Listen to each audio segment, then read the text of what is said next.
শুধু একটি মাত্র কবিরা গুনাহ যদি কোনো বান্দার আমল নামায় থাকে, তাহলে সেই কবিরা গুনাহটার এত বেশি পাওয়ার বা শক্তি আছে যে তাকে সরাসরি জাহান্নামে নিয়ে যেতে পারে। কালো টাকা আর অবৈধ টাকা, অপ্রদর্শিত টাকা তিনটা ভিন্ন জিনিস।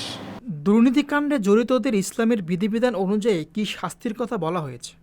এই দুর্নীতির জন্য প্রথমত এটা যদি আমরা বলি চুরির জন্য ইসলামে হাত কাটার বিধান আছে, ডাকাতির জন্য মৃত্যুদণ্ডের বিধান আছে, এবং এই ছাড়াও স্থানীয়ভাবে রাষ্ট্রীয়ভাবে সরকার প্রশাসন আদালত যেই কোনো শাস্তি তাদের জন্য নির্ধারণ করতে পারে। প্রচলিত আইনে যে শাস্তি সেগুলো তাদের জন্য প্রযোজ্য হবে। অপ্রদর্শিত অর্থ অথবা কালো টাকা দিয়ে অনেকে কুরবানি দিয়ে থাকেন এবং আমরা দেখি সেই কুরবানির মাংস আবার অসহায়দের মাঝে দানও করে থাকেন। এই দানে কি দানকারী সওয়াব পাবেন? কালো টাকা আর অবৈধ টাকা, অপ্রদর্শিত টাকা তিনটা ভিন্ন জিনিস।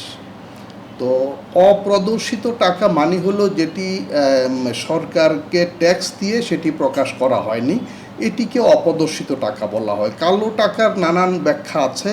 অবৈধ উপার্জনের কথা আমরা বলবো। টাকা যদি বৈধ সম্পদ কেউ প্রদর্শন না করে, সেজন্য সে রাষ্ট্রের কাছে অপরাধী হবে, এবং রাষ্ট্রীয় আইন মানা এটাও কিন্তু একটি সামাজিক রীতি, সামাজিক বিধান। তবে সেটা অবৈধ নয়, তবে সেটি অপ্রদর্শিত থাকার কারণে অবৈধ রূপ লাভ করে। কিন্তু যদি তার উপার্জনটা অবৈধ হয়, যেমন দুর্নীতির মাধ্যমে, চুরি ডাকাতির মাধ্যমে, চাঁদাবাজির মাধ্যমে, নানান অবৈধ পন্থায় যদি উপার্জন করে এবং সেটি যদি প্রদর্শিতও হয়, সেটি যদি তিনি যে কোনো উপায়ে কালো টাকাকে সাদা করেও নেন, তাও তার জন্য সেটি বৈধ নয়, হালাল নয়। এবং তার মাধ্যমে ওই অবৈধ উপার্জনের অর্থ সম্পদ দিয়ে দান খয়রাত করলে, জনকল্যাণ সমাজসেবামূলক কাজ করলে এতে কোনো পুণ্য লাভ হবে না, এবং এর মাধ্যমে পুণ্যের আশা করলে এটি তার ঈমানের জন্য ক্ষতিকর হবে। দুর্নীতির সাথে সম্পৃক্ত ব্যক্তিদের নিয়ে কোরআন কি বলে?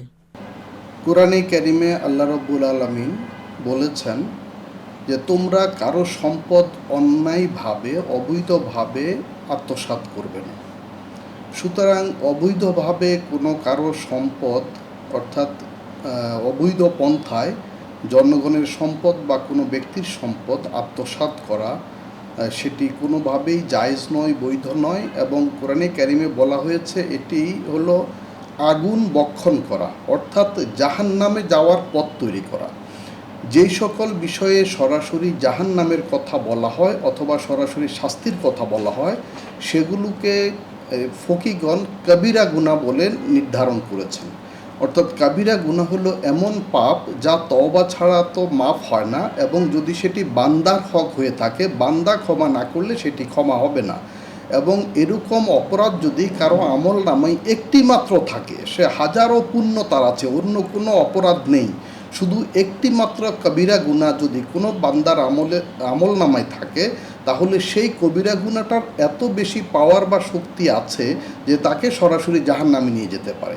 সুতরাং এগুলো সম্পূর্ণ কবিরা গুনাহ এবং ক্ষমার অযোগ্য অপরাধ।